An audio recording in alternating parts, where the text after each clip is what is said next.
Welcome back to MarketSnap, your daily market rundown. Today was one of those sessions that reminds you why staying patient through the noise pays off. The bears had a great story for a few weeks, but the tape just ripped it to shreds. The S&P 500 and the Dow both smashed through to record closes, and the Nasdaq was right there with them. This wasn't just a bounce, it was a full-on risk-on revival. Let's get the headline numbers out of the way. The Dow surged over 900 points, a gain of nearly 1.7%, closing at a fresh all-time high. The S&P 500 wasn't far behind, jumping 1.8% to also seal a record close. And the Nasdaq, it led the charge, ripping over 2.5% higher. The Russell 2000 also joined the party, up almost 2%.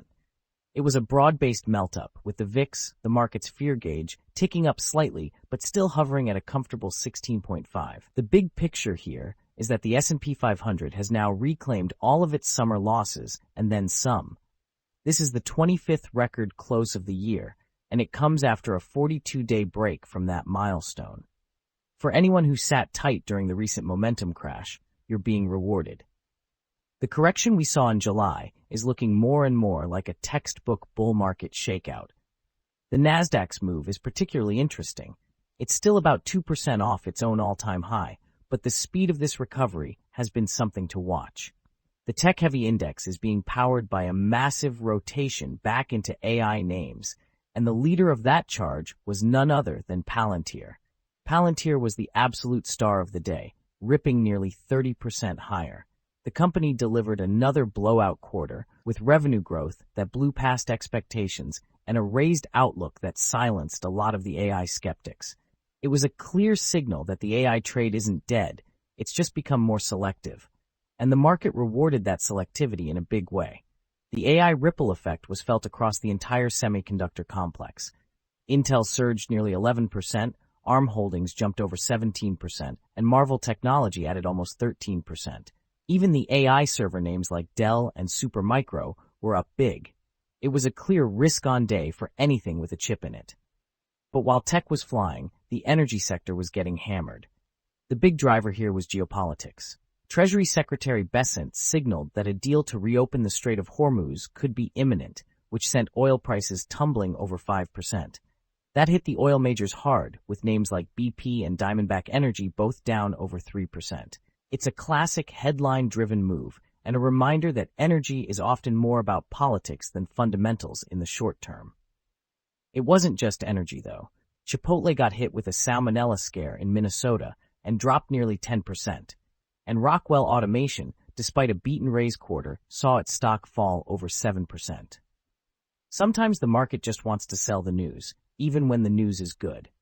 We're in the thick of earnings season, and the calendar is still packed.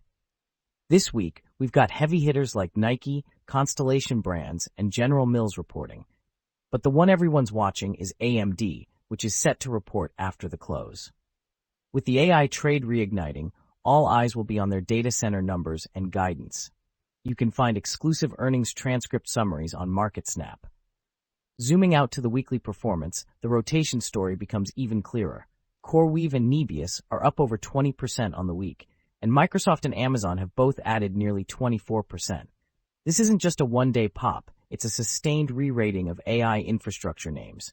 On the flip side, the weekly losers list is a graveyard of former high flyers.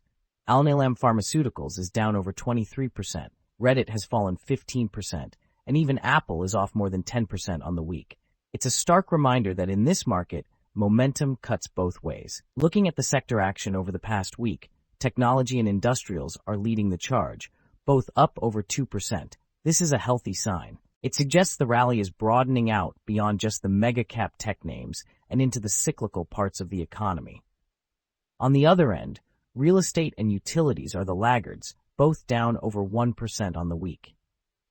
This makes sense in a rising rate environment. When bond yields creep higher, it puts pressure on the yield-sensitive sectors like real estate and utilities.